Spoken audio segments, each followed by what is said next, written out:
My name's Katrina Walter from Oliphant and I am a knitting teacher and designer based in Sydney, Australia. And welcome to my monthly podcast on the needles.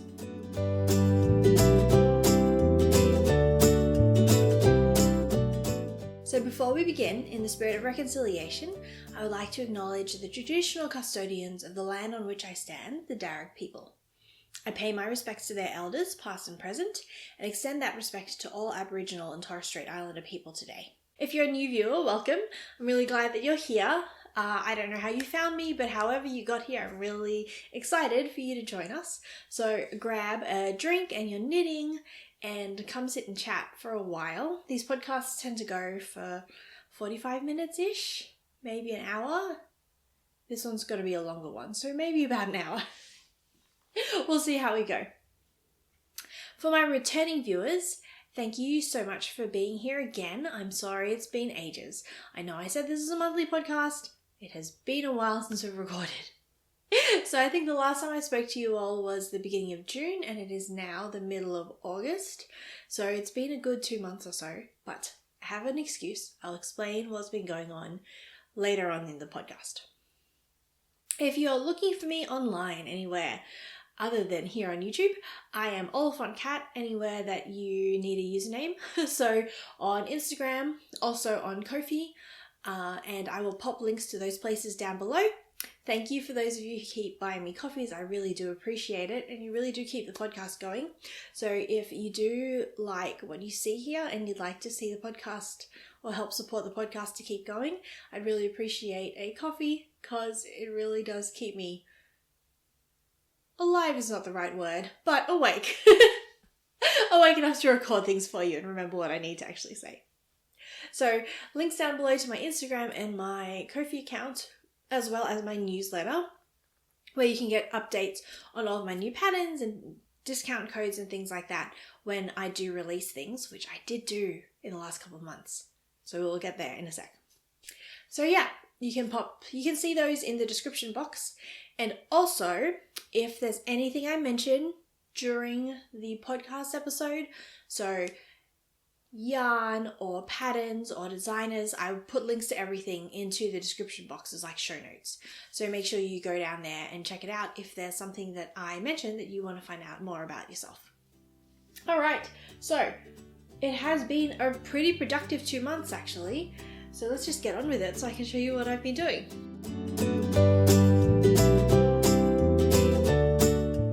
So my first segment is always on the needles, which is whips and FOs. I usually go through the FOs and then the whips, but I figured it'd be easiest to just go chronologically this time around. It's mostly FOs, so we'll just do that. So before I get into all of those things, the first thing I need to talk about is what I'm wearing. So the weather's really turned today. It was really cold yesterday, and it's now quite warm. I put on a jumper and a scarf, and then I took off the scarf, and then I took off the jumper because it was too hot. So I switched to a lightweight shawl, and this is Sizzle Pop by Leslie Ann Robinson. It was probably my longest running whip. Took me a good year or so. I did put it down in there, but the brioche, it was the most complicated brioche that I had worked at the time, and it did my brain in. But I'm really glad that I did it, because I've been tech editing some brioche patterns recently, and I'm really glad that I had experience with this before I started doing those, because those are breaking my brain even more. But the yarn is from By Corolla Down Under. It's just her 4-ply base, and that's the sort of grey green colour.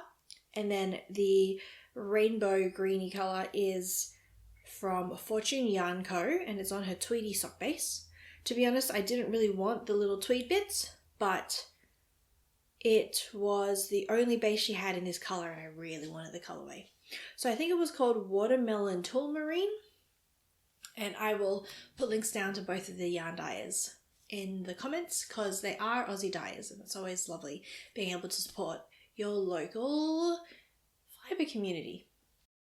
So yeah, it was really fun to knit. Finished it a little while ago, a year or so ago. I don't wear it a lot, mostly because I couldn't figure out how to make it sit properly because the dimensions of the triangle just don't really fit my body super well.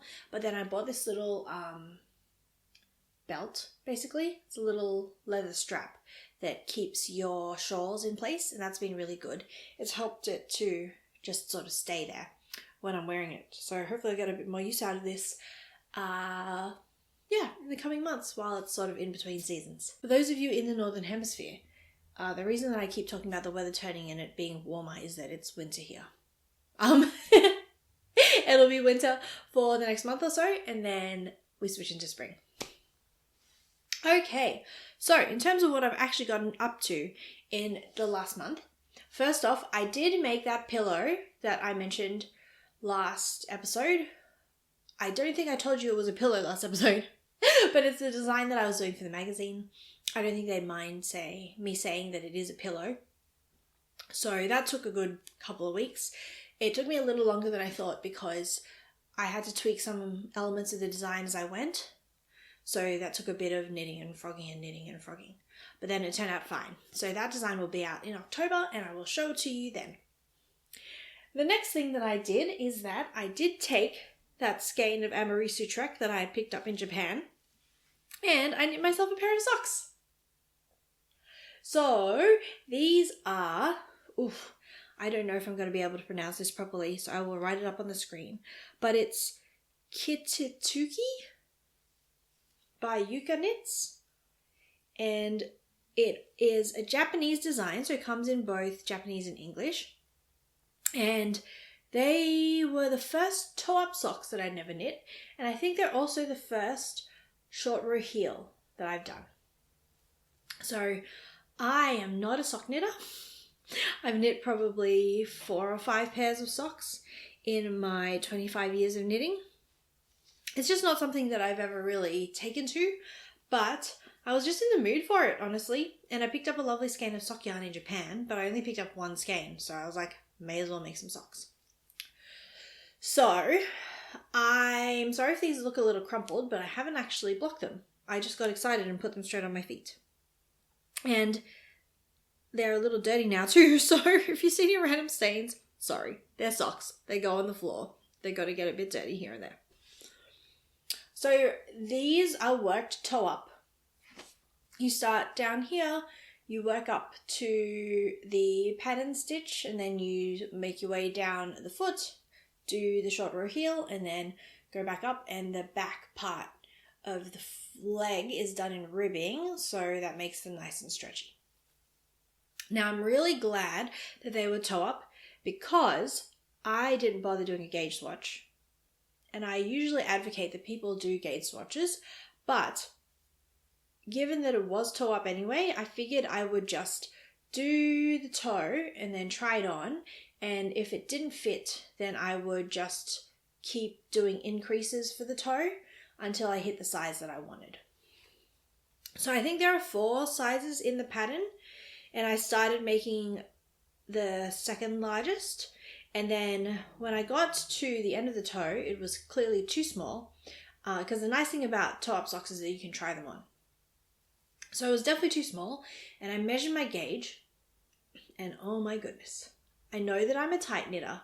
I didn't really think about how tight it would be if I actually went with the tiny, tiny needles suggested in the pattern. So I think the pattern suggests you use a 2mm needle. And the smallest needle I even own is a 275. So I had to go to the shop and buy a pair of needles. And I was like, I am not knitting on 2mm needles like that. I am not even delicate enough to do that. I'd probably bend them, even if they were metal. So I was like, well, I know I'm a tight knitter. I should just go up a size. So I bought some 225s. And at the end of the toe, when I measured my gauge, you're meant to get 33 stitches to 10 centimeters, and I was getting 37. So I was way tighter than you're meant to be. And also, if you were here last month, it's sort of hilarious that I said that I thought that this yarn was more sport weight, because it is very fine fingering weight yarn. It's a very, very thin 4-ply, if not a 3-ply. So I think that's part of why my gauge was also very off. So I just went up to the largest size, and then that worked fine, actually. I do think I should have made the foot a little bit shorter. When I wear them now, they are nice and snug, at least they feel nice and snug when I'm just wearing them around the house and when I wear them in my sneakers. But I think they're a bit too long because when I put them into some of my other shoes, they sort of bunch up unpleasantly. And when I compare them with any of my other socks, they are actually quite long. So I think that's just down to inexperience in terms of not knowing how to measure for socks. Like, even though I was trying them on, I still seem to get the size wrong somehow. So that's okay. If I make another pair, I will just make them a little bit shorter. I am tempted to make another pair because I do have a bit of the yarn left. So I might actually make some shorty socks, but we'll see how we go. The nice thing about this pattern is that it is reversible. So the other side of the stitch pattern, I'll show you what they look like. So on this outside, it's got these little pearl bumps and it's all in stockinette stitch. And if you wear them this way around, it has these slip stitches here and it's all reverse stockinette. So I personally don't really mind either way. I can't decide which one I like better. I thought I'd have a strong preference for wearing them this way around, mostly because I don't usually like feeling pearl bumps on my feet. So having the stockinette side against my feet makes it feel a lot nicer. But this is knit so tightly with such little yarn. By little I mean like thin yarn, not little amounts of yarn.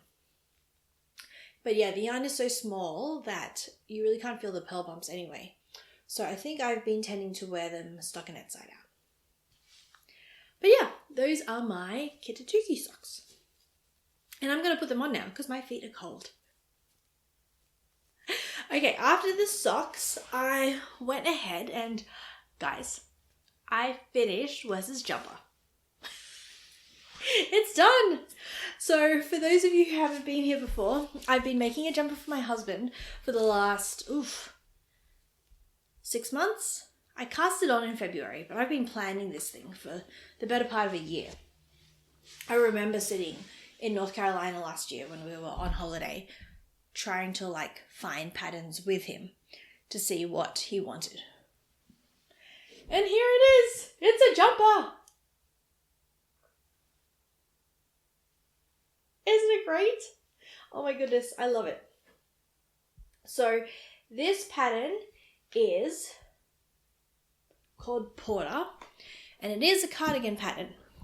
So I adapted it to be a jumper, and I have gone into some detail about how I did that in the previous podcast episode. So you probably want to go see that if that's something you want to find out a bit more about. But I am making a video about how I did the jumper. So there'll be a lot more detail in there, and I'll also update my Ravelry project at some point with a set list of instructions for how to do the conversion.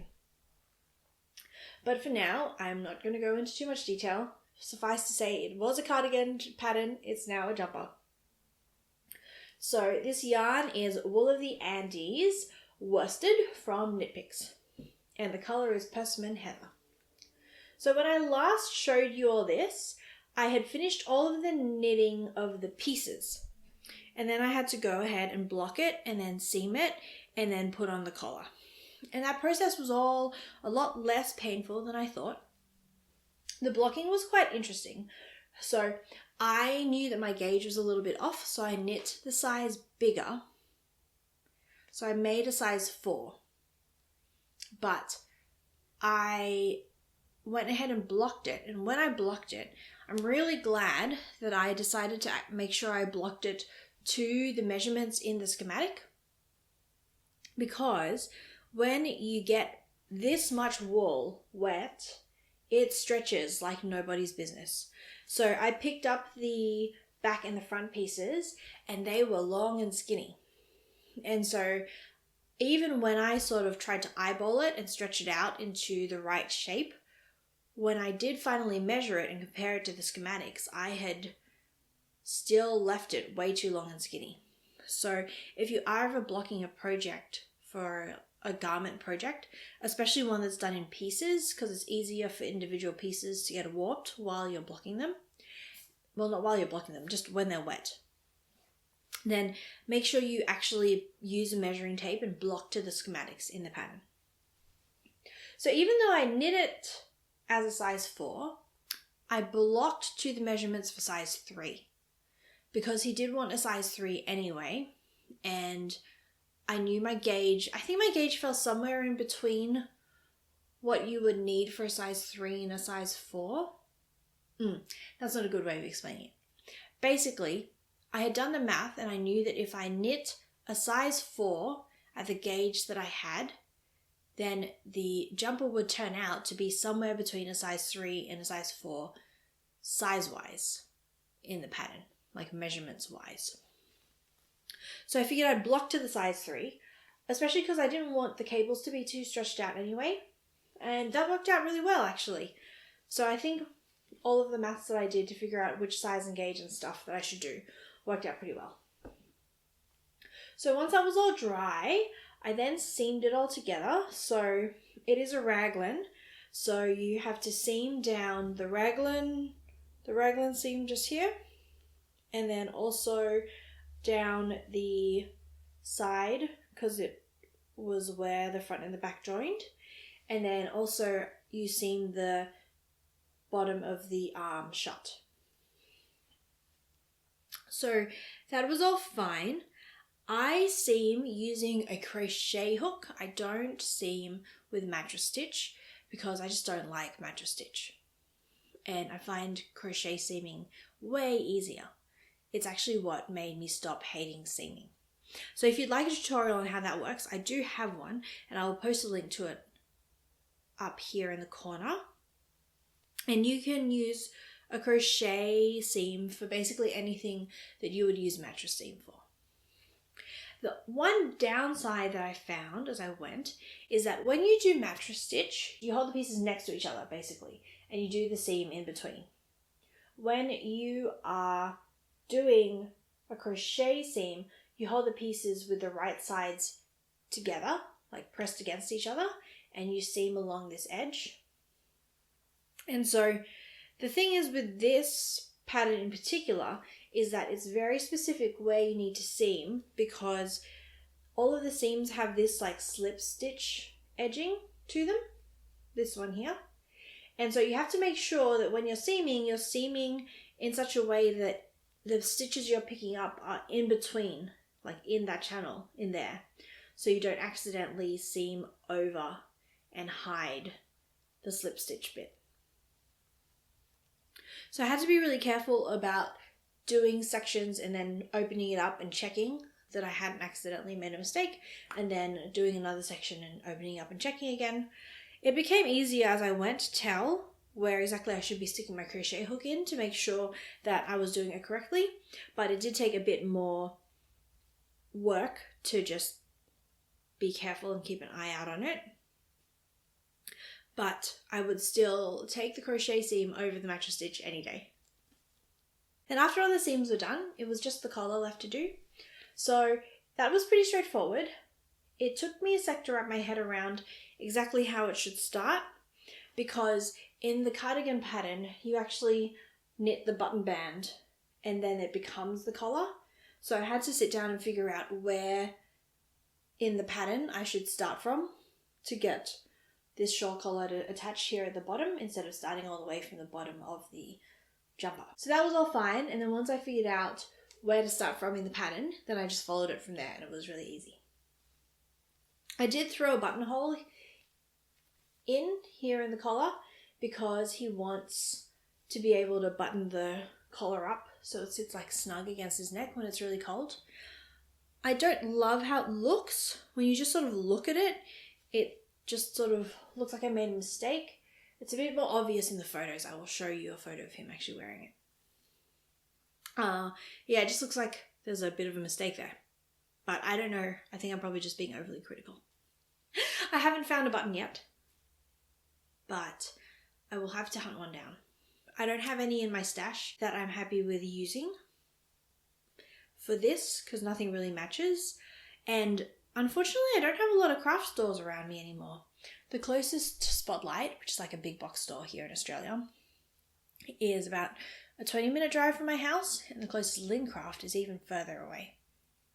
So I'll have to hunt around. If anyone knows any places that I can buy nice buttons somewhere around the North Shore of Sydney, please let me know.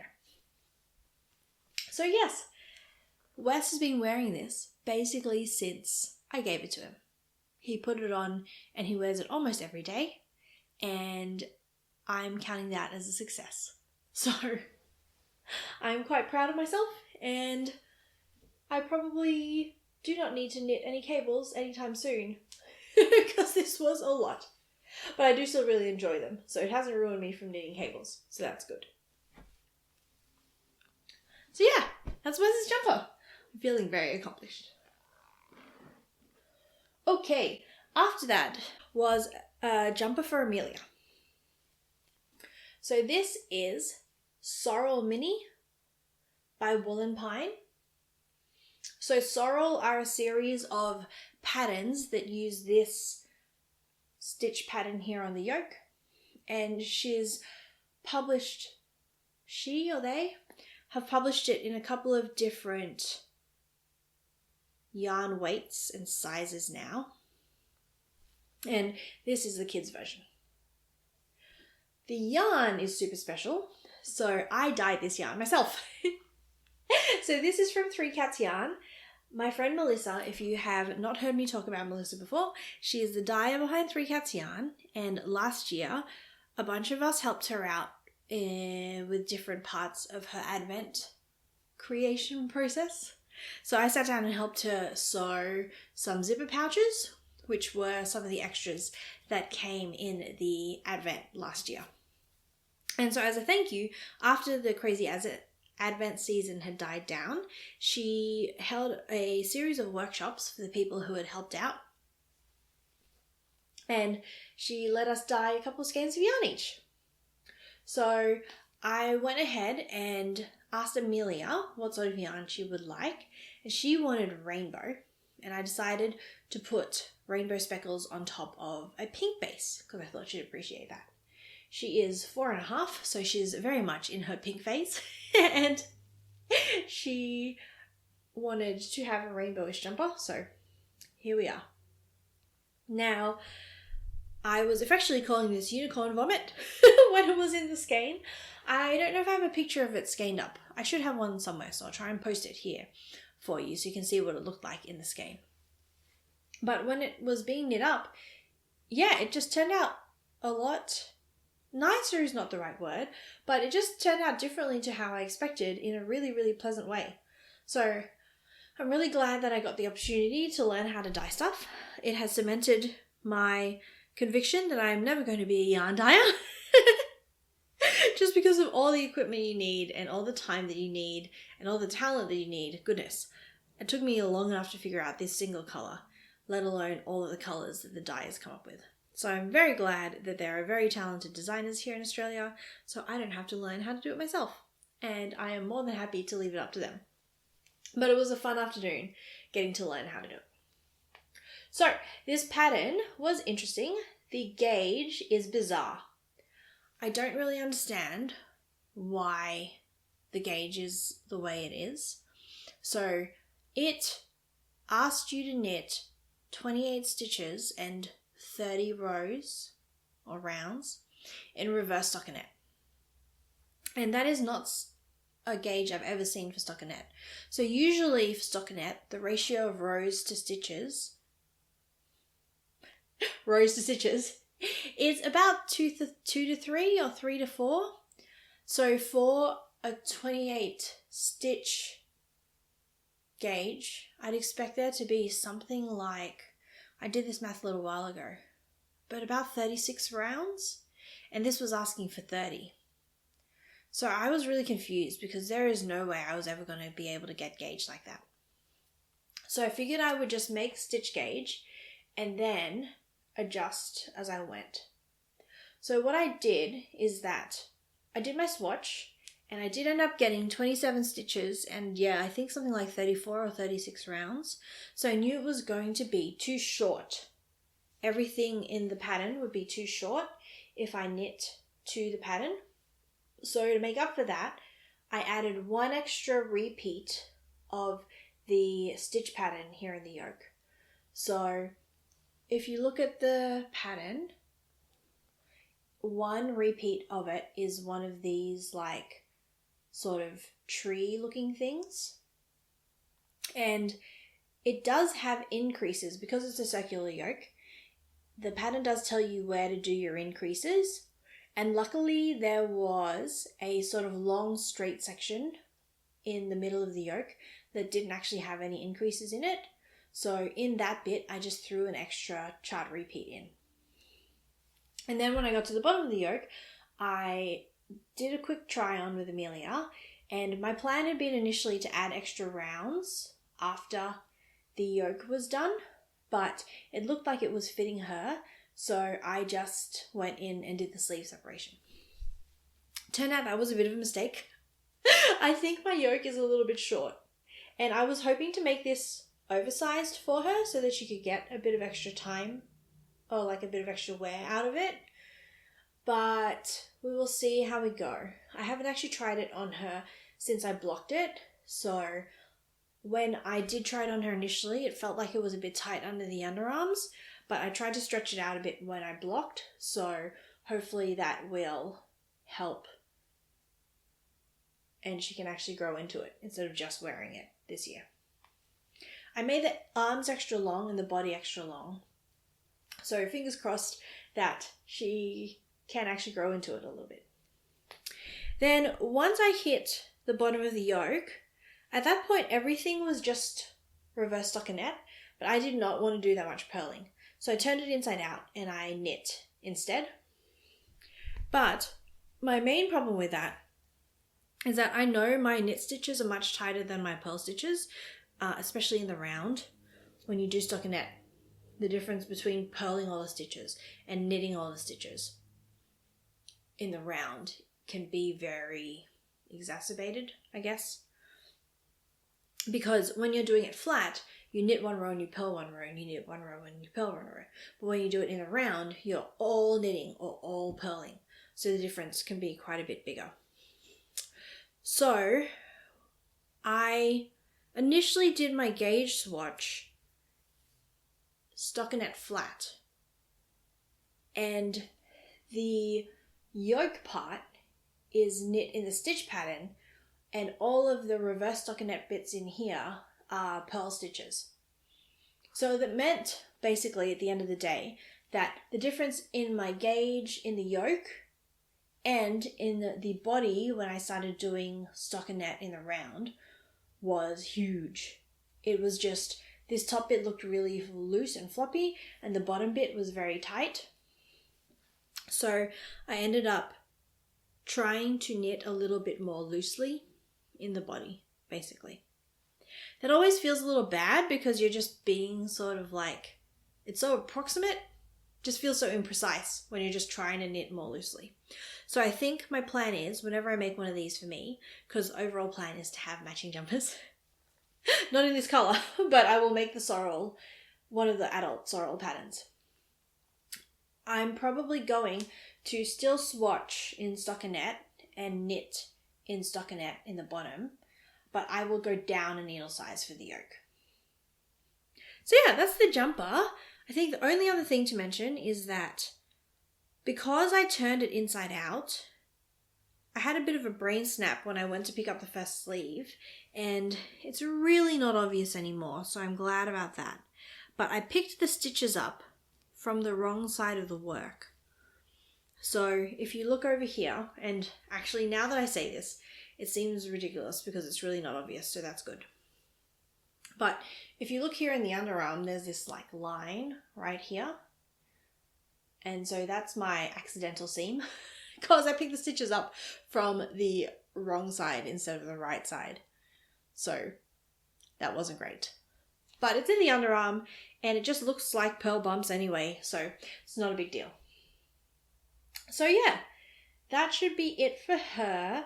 I finally blocked it so she can wear it now. So hopefully she'll get a bit of use out of this before it gets too warm.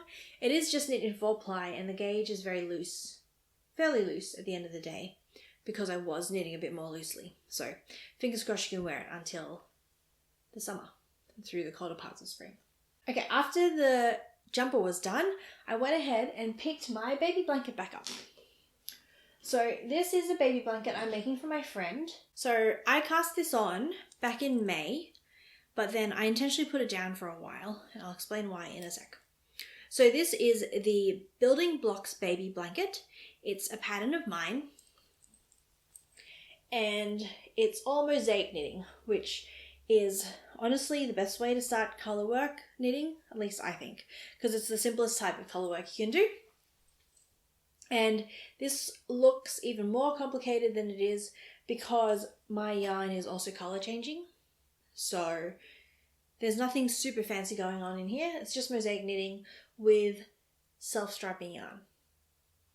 So the yarn is, I cannot remember what it is. So this is from Abbey Road, which is a Spotlight house brand.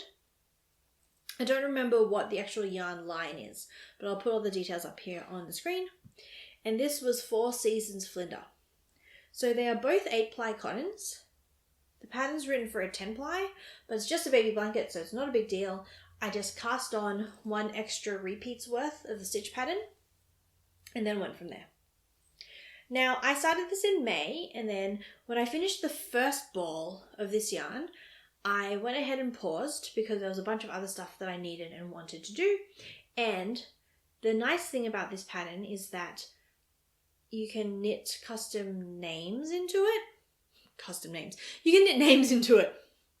So if it's something you're interested in, you just buy the pattern and then you contact me and I'll make you an extra piece to the pattern that has the name chart in it. And so the way that it works is that the name's always what you knit last so that you can start knitting it and have it ready and waiting for when you find out the baby's name, which is basically what I did this time around. So I knit about halfway and then I picked it up again, and now I am just at the point where I need to knit the name into it, and we did find out the baby's name yesterday, so I'm going to keep going with that. Today and tomorrow, I guess. Shouldn't take me too long to be done. Now, one thing with this yarn that I was worried about is that the yellow is super low contrast. And so it's really hard to see the pattern, and the blue and the purpley colours have a much clearer pattern in them. And the reason that I was worried about it is that I needed to be careful with the colour management because I didn't want any yellow sections in the name, because otherwise you wouldn't be able to read it properly. But I was planning it all out, and one of the nice things about having 2 balls of this yarn in this blanket is that the striping pattern is exactly the same in every ball, it looks like. So that was really handy because it helped me plan out what the stripes, like where the stripes were going to land in the second ball. And that way I could plan out exactly which stripe I wanted to start the name part in. It was really lucky because actually the height of the name meant that it was going to take up exactly this many chart repeats, and so it's not actually going to run into any of the yellow or the orange, which is really good because that way the name will be really clear. And I'm especially glad of that because there's something with the second ball of yarn. This wasn't a problem with the first ball, but with the second ball, there are sections of it where it just seems like the dye didn't take. So the yarn is basically just white. So it's happened especially in the lighter orangey parts. There are some bits that are literally just the same colour as this. So those were even lower contrast. It's been making it really hard to actually read my work because I memorized the pattern, so I rely pretty heavily on being able to see where I'm up to based on the knitting below it. And so that's made it a bit tricky. But we struggled through it, and now we're on to the last sort of stretch of mosaic knitting, and it's all going to be purple and blue and green from here, so that should make life a lot easier. I should have this done in the next couple of days, and then I will probably gift it to them by the time I talk to you next. So I will show you, I'll make sure to take some pictures and I'll show you the pictures of the finished project if I don't have it with me anymore. Alright, so while I was working on the blanket, I started alternating with working on my mossy mittens. So for those of you who were here last month, thank you very much for voting. For those of you who weren't here last month, I ran a poll to see which pattern people wanted me to release next. So I had a couple of different options and I was trying to figure out what I should do for the winter. Well, at least for the rest of the winter. And it was pretty interesting. I ran the poll across my newsletter and YouTube and Instagram. And on my Instagram account, it was sort of split 50-50 between these mittens and a big brio shawl. But here on YouTube and on my newsletter, everyone wanted the mitten pattern. Like literally 100% of the votes were for the mittens. So I figured I'd do the mittens. So these are the mossy mitts. They are knit in 3 Cats yarn, 8 ply or DK merino. And they are a very fun quick knit. This here is all slip stitch, moss stitch. It makes more sense if you see the pattern. But it is a texture that I designed to make sure that it would look good with variegated yarn. So the problem with highly variegated yarn, when it's like a lot of different stripes or when there's a lot of different speckles, is that it can pool pretty obviously. So the colors can just group together and make these big sort of swatches of one color. And one of the best ways of breaking that up is to use a slip stitch pattern. And so that's why I designed these mittens in this way. So it's really, really quick. If you have never knit try and say knit mittens.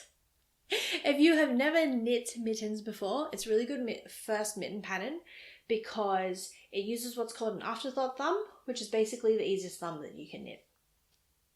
I timed myself and it only took me 2.5 hours to make one of these. So it's definitely quick, instant gratification. It's definitely an instant gratification sort of knitting project.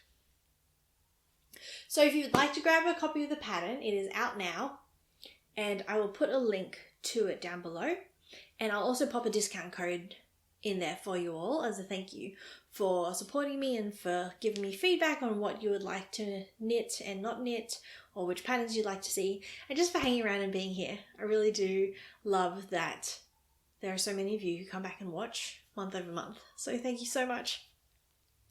If you are watching this on the day that it comes out, the discount code will last for a week.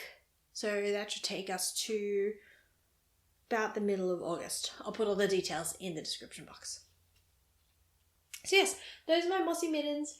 Make sure you grab Mel's yarn if you would like to find some lovely squishy DK or 8 ply, but it should also work with basically any 8 ply that you have sitting in your stash, especially that random skein of variegated yarn that you have not known what to do with.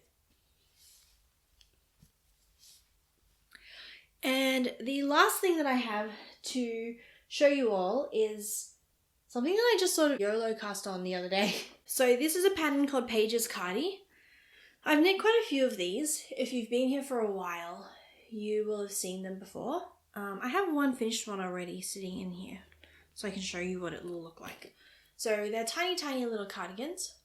They're for a charity called, I always get this mixed up. I'm pretty sure it's called the Treasured Babies Foundation, which is part of the Red Nose organisation here in Australia. I don't want to go into too much detail about who they serve and why the cardigans are so tiny, but I will leave a link in the description box down below just to explain it all. It's just a bit of a sensitive topic, so I don't want to go into it too much right now. I've spoken about it in the past. So that's what they look like when they're done. And I have had this sitting around for months and months and months, and I haven't bothered shipping it because it feels silly to ship a single cardigan. So I figure I'll just cast them on whenever I can be bothered, and then once I have like a stash of them, I'll just send them off. So here's the next one that I'm doing. I'm down to the sleeve separation. Well, obviously I've done the sleeves already, so I just have the body left to go. Should be really quick from here, and then I'll be done. The pattern is one that you can get from the foundation. So if you want to knit for them, then just get in contact. It's just 4-ply yarn, and this yarn, I don't know what it is. Honestly, someone donated it to me because they knew I was charity knitting. It's some sort of squeaky acrylic, and I do not love it, but I figure I will just keep knitting it until my stash of it runs out, and then if I want to make more, I'll just switch to a different yarn. All right, that is my bumper update. Thank you for sticking around. If you've watched all the way through all the whips and FOs. And yeah, I will finish my blanket and my little cardigan, and then I'll figure out what to do next from there. I have some ideas, but I'll talk about those later in the episode.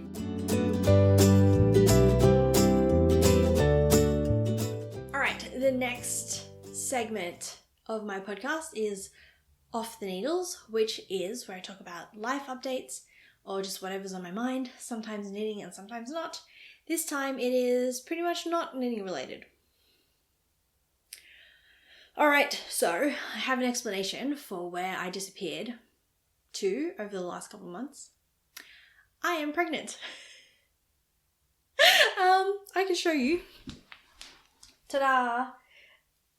One of the funny things about doing these podcasts, I realized, is that I'm always chest up.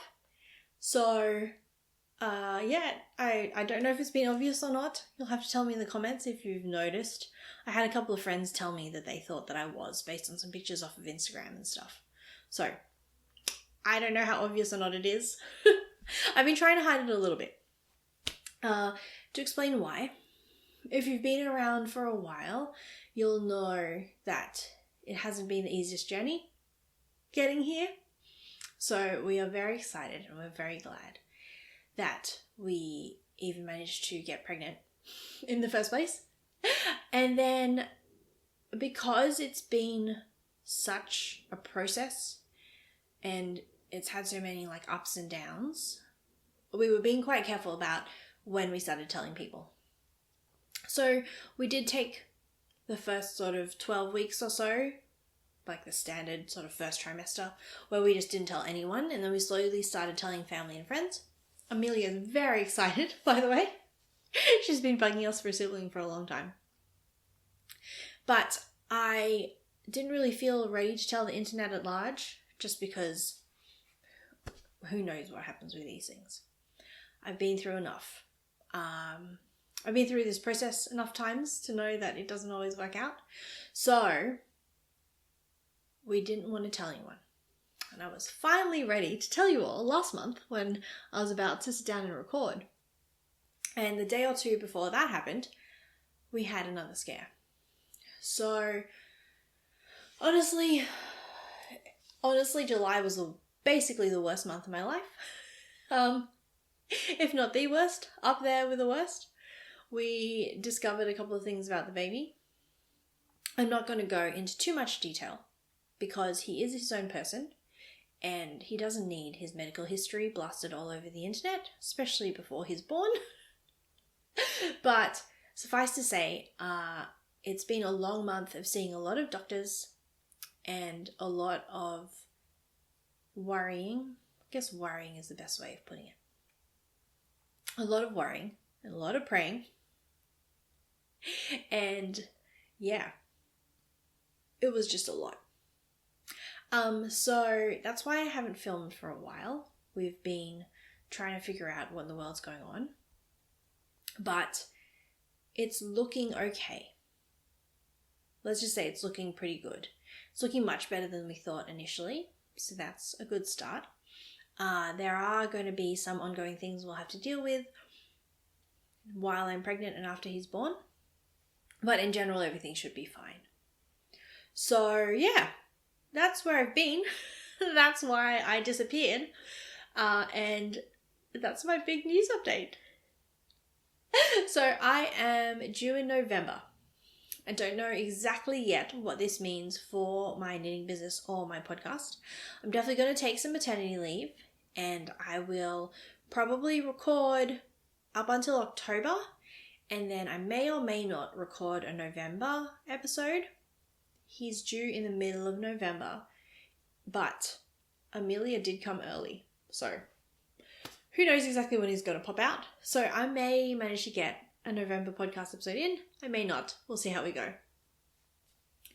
And yeah, if anyone has suggestions for what to knit for a boy in the summer, I would be very appreciative. My first baby was a girl and she was born in the dead of the New York winter. So it made it a lot easier to figure out what to knit for her because I could knit her winter clothes, and when it wasn't winter, I could knit her dresses. But I can't think of what to knit for a boy in the summer. So, I mean, obviously I can prep for winter if I want to, but if anyone has suggestions for boys' clothes that I can make, I think maybe I'll make a couple of little rompers, but the only other things that I could think of were like pants and cardigans, and they do not seem like summer things. I'll probably still make a cardigan, just so I have something to wrap him up with in the hospital. But other than that, any suggestions and all suggestions are welcome. And yeah, I think I came across as a little bit sadder than I meant to. Things are really doing okay. They're doing much better than we thought. And we are very excited. So please send all the good vibes. If you are praying people, we'd appreciate a lot of prayers. And yeah, we'll get through the next couple of months and then we'll have a new addition to the family.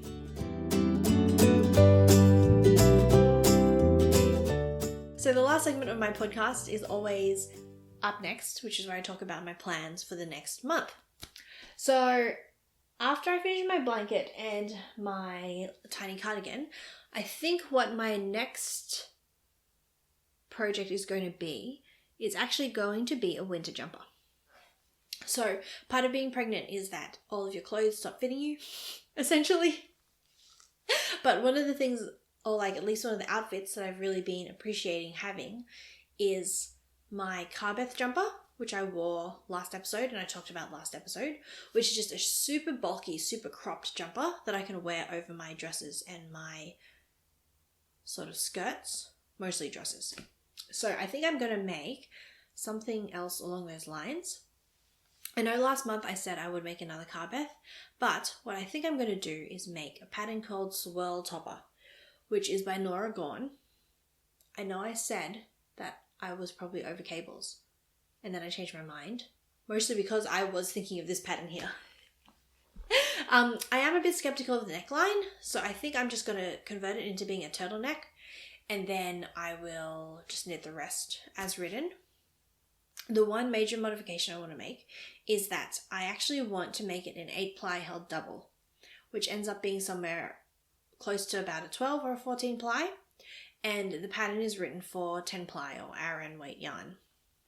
So I did do a little bit of preliminary maths, and based on the gauge for my Carbeth, which was also 8-ply held double, I think that I should just be able to make the smallest size in the pattern, and that should fit properly and be the right size for me if I knit it at a bigger gauge. So the yarn that I'm planning on using is from Knitcraft and Knittery, who were a yarn dyer from Tasmania, I think.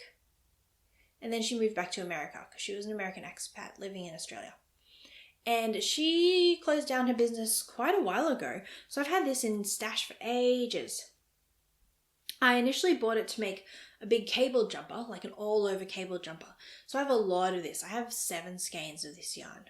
So I don't know how much of it I'm going to use, but if I have some leftovers, I'll figure out what to do with them after. It is just merino, I think, but it's a really lovely non-superwash squishy merino. So I think it should make the cables pop really nicely.